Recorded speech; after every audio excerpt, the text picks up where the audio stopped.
Atenção! Começa agora uma teleaula de História do Ensino Médio. Você vai assistir a teleaula de número 53. Bons estudos!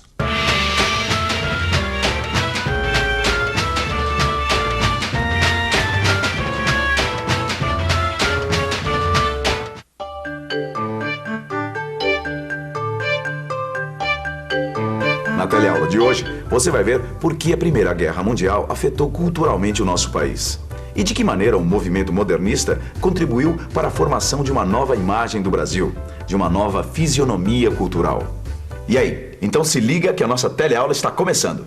Foi neste teatro, o Teatro Municipal de São Paulo, que em fevereiro de 1922 aconteceu um evento importante que marcou profundamente a cultura do nosso país. Foi a Semana de Arte Moderna. Mas o que foi a Semana de Arte Moderna? Foi um evento que reuniu artistas intelectuais que estavam preocupados em encontrar uma nova forma de expressar o Brasil, através da música, da literatura, da pintura e das artes plásticas. Essa busca, essa procura acabou gerando um movimento, e esse movimento foi chamado de movimento modernista. Mas como surgiu o movimento modernista? E por que ele surgiu? Para a gente responder essas perguntas, a gente vai precisar voltar um pouco no tempo, para alguns anos antes daquele agitado 1922. 1914.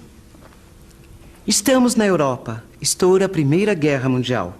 3 anos depois, em 1917, o Brasil entra na guerra para defender os ideais da civilização francesa.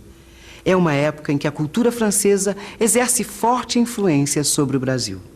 Conhecida como Cidade-Luz, Paris é considerada a capital do mundo ocidental. Seus poetas, seus músicos, seus artistas em geral, quase tudo que acontece em Paris é copiado mundo afora. Essa admiração pela França é tão grande que tudo que vem de lá é considerado civilizado. Já as coisas da terra do Brasil não merecem o mesmo status. Os próprios brasileiros consideram as coisas daqui primitivas e sem valor. Prova dessa influência francesa pode ser vista nas construções brasileiras do começo do século, nos cafés, nas revistas e até nos cartazes publicitários. Tudo procura reproduzir o estilo da Belle Époque francesa. Só que a Primeira Guerra destrói o mito que se criou em torno da cultura francesa. O cenário que moldurava tanta arte e liberdade passa então a mostrar uma outra face, a dura face da guerra. Paris não é mais uma grande festa. Com a guerra, a paisagem europeia se transforma. O que se vê são ruínas, miséria, desolação. A Cidade-Luz já não brilha mais. A Europa deixa de ser o modelo de civilização e desenvolvimento que tantos países seguiam. Afinal, como é que se pode chamar de civilizado um continente onde seus irmãos se matam uns aos outros? O modo de vida europeu passa a ser questionado com o fim da guerra. Chega também ao fim a ideologia chamada liberalismo. E no Brasil, como será que ficam as coisas depois dessa guerra? Em 1918, com o fim da Primeira Guerra Mundial, Paris já não era mais a mesma. Já não servia mais como modelo. E agora, o que nós iríamos fazer? Em quem nós iríamos nos inspirar? Em quem o Brasil iria se espelhar agora? No meio da Primeira Guerra Mundial, em 1916, um escritor chamado Spengler escreveu um livro que fez muito sucesso. A Decadência da Civilização Ocidental. Em resumo, esse livro anunciava a decadência da Europa e a aurora de um novo mundo. E que novo mundo era esse? Segundo o livro, o nascimento de uma nova civilização estava na América. O impacto que essa ideia causou entre os brasileiros foi enorme. Acostumados a acreditar que tudo que vinha de fora é que era bom, os brasileiros de repente se veem diante de si mesmos. Mas quem eram os brasileiros? O que era ser brasileiro na década de 20? A resposta, ninguém sabe. Mas a pergunta serviu para que, pelo menos pela primeira vez na sua história, os brasileiros começassem a olhar para si próprios. Olhar para si próprios até que não foi difícil. O difícil foi constatar que pouco ou quase nada sabíamos sobre nossa própria cultura. Quem melhor definiu esse momento de buscas e incertezas foi o escritor Lima Barreto. Ele fez a seguinte afirmação: nós não conhecemos uns aos outros dentro do nosso próprio país. A situação não era nada fácil. O Brasil tinha ficado anos se espelhando na França, querendo ser a França. Aí chegou a guerra e com ela o ideal da cultura francesa desmoronou e o Brasil ficou sem um modelo para seguir. Definitivamente, o Brasil precisava conhecer o Brasil. E foi nessa busca, nessa procura do que é ser brasileiro, que se envolveu a grande maioria dos intelectuais e dos artistas daqueles agitados anos 20 do pós-guerra. O que esses artistas e intelectuais buscavam era um novo jeito de expressar o país, através da literatura, das artes plásticas, da música e da pintura. Essa procura virou um movimento, e esse movimento ganhou um nome: movimento modernista. Ser moderno era estar a par das inovações artísticas e intelectuais, mas, sobretudo, absorver essas informações com uma maneira crítica e criativa. Ou seja, estar antenado ao que está acontecendo, mas com os olhos bem abertos, filtrando tudo isso. E foi com esse espírito crítico, moderno, criativo e brasileiro que aconteceu a Semana de Arte Moderna, exatamente aqui neste Teatro Municipal de São Paulo, em fevereiro de 1922. Durante os 4 dias em que funcionou, a Semana de Arte Moderna mostrou concertos, exposições, palestras. O Brasil parecia estar se encontrando com um novo Brasil. E este era o espírito do movimento: mostrar uma nova imagem do país, uma nova fisionomia cultural. O que antes era escondido, agora era mostrado. A cultura africana e indígena não podiam mais ser negadas. Elas eram parte da nossa realidade. É claro que muita gente não gostou daquelas inovações todas. Para muita gente, aquilo não era cultura e muito menos arte. Olha, quando o compositor Villa-Lobos usou instrumentos de congada e tambores numa apresentação sinfônica, e mais, transformou em instrumento musical uma folha de zinco como essa, o teatro quase veio abaixo de tanta vaia. Aliás, aqueles eram considerados instrumentos populares, instrumentos da cultura indígena, africana, motivo suficiente para ficarem fora de uma coisa tão sofisticada quanto uma orquestra. É claro que não era essa a opinião dos modernistas. Para eles, essa mescla de culturas, esse caldo de culturas era justamente o que tornava a cultura brasileira tão diferente e original. Mas não foi só a polêmica música de Villa-Lobos que aconteceu na Semana de Arte Moderna. Coisas importantes como pintores como Di Cavalcanti, Anita Malfatti, Guilde e também escritos de Mário de Andrade, Oswald de Andrade e Ronald Carvalho. E apesar da sua inegável importância, é importante que se diga que a Semana de Arte Moderna foi apenas um marco simbólico do modernismo. Foi o empurrão que faltava para lançar de vez um movimento que já vinha acontecendo há muito tempo. No Rio de Janeiro, por exemplo, desde o fim do século XIX, já se percebia o interesse pela música popular, como o machixe, o corta-jaca e a modinha. E em vários pontos do país, alguns artistas começavam a defender a cultura negra como expressão do Brasil. O modernismo não nasceu e também não morreu com a Semana de Arte Moderna de 1922. Ao contrário, ele continuou cada vez mais vivo, mais presente na cultura brasileira.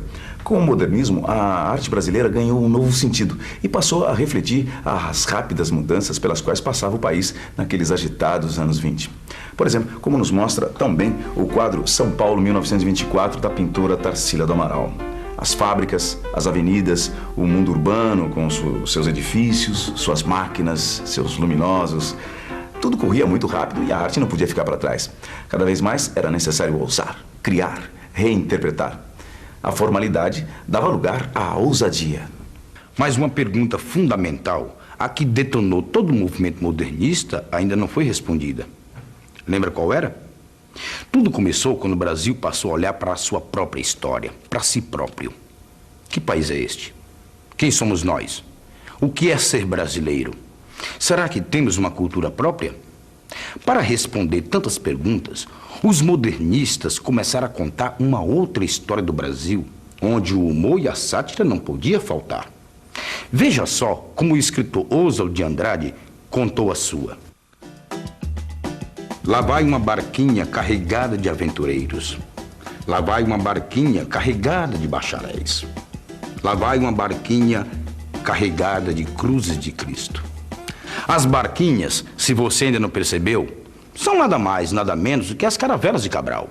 As caravelas da colonização. Heróis, monumentos, medalhas, grandes feitos, nada disso interessa. Com muito humor e reverência, a história do Brasil, na visão dos modernistas, traz à tona a cobiça dos povos, a exploração dos índios e dos negros, a depredação de nossas riquezas. O Brasil abria seu baú e mergulhava na sua própria história. Mas foi alguns anos depois da Semana de Arte Moderna que iria surgir um dos marcos mais significativos do modernismo.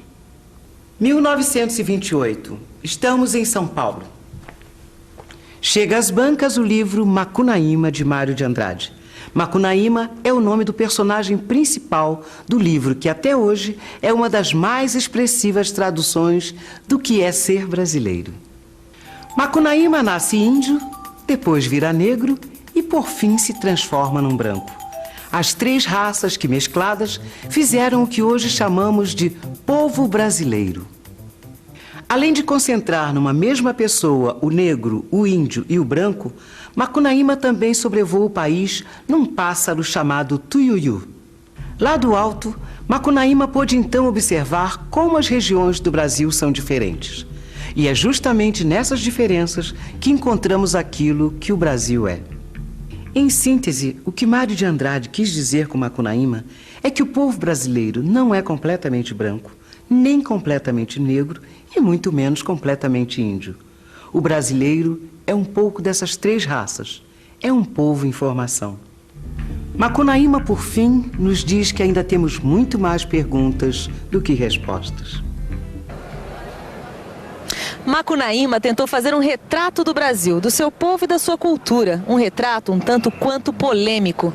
Tão polêmico que havia mesmo entre os modernistas quem discordasse dessas ideias, como o próprio escritor modernista Cassiano Ricardo, que numa espécie de resposta ao Macunaíma escreveu seu Martim Sererê. Ao contrário do Macunaíma, Martim Sererê era um herói bem comportado, sério e patriota. Sem questionar nossa história, Martim Sererê é uma espécie de soldado sempre defendendo as nossas fronteiras. Apesar desses dois escritores serem modernistas e contemporâneos, cada um tinha uma maneira diferente de ver o Brasil. Um queria questionar e o outro queria louvar o que já existia. De qualquer forma, o modernismo introduziu uma nova forma de olharmos para nós mesmos e para a nossa história, com um olhar crítico e criativo, onde a cultura era alguma coisa mais ampla, maior do que simplesmente um concerto de música clássica e as bibliotecas públicas. A cultura é a expressão própria de cada nacionalidade. E onde quer que a gente olhe, a gente vê a cultura brasileira. O que o modernismo mostrou é que a cultura não está apenas nas grandes cidades. A cultura está em todas as regiões. Em cada pequena cidade que compõe o Brasil, existe cultura. O que somos, o que comemos, o que construímos, as histórias que contamos e inventamos, tudo isso é cultura. E você, já reparou no seu bairro e na sua cidade? Já parou para pensar o quanto de cultura está à sua volta? Bom, mas esse passeio cultural vai ter que esperar um pouco, porque agora nós vamos ficar com a revisão. Atenção, se liga aí que é hora da revisão. Na teleaula de hoje, você ficou sabendo o fascínio e a influência que o modo de vida francês exerciam sobre o Brasil. Você viu também que com a Primeira Guerra Mundial, a França deixa de ser tão admirada e o Brasil passa a procurar sua própria identidade. Dessa busca surgiu o movimento modernista, em que artistas e intelectuais contribuíram para a formação de uma nova imagem do Brasil, de uma nova fisionomia cultural do nosso país. Bem, na teleaula de hoje, você pode ver como uma guerra que aconteceu tão longe lá na Europa pode mexer tanto com a nossa história, com a nossa cultura.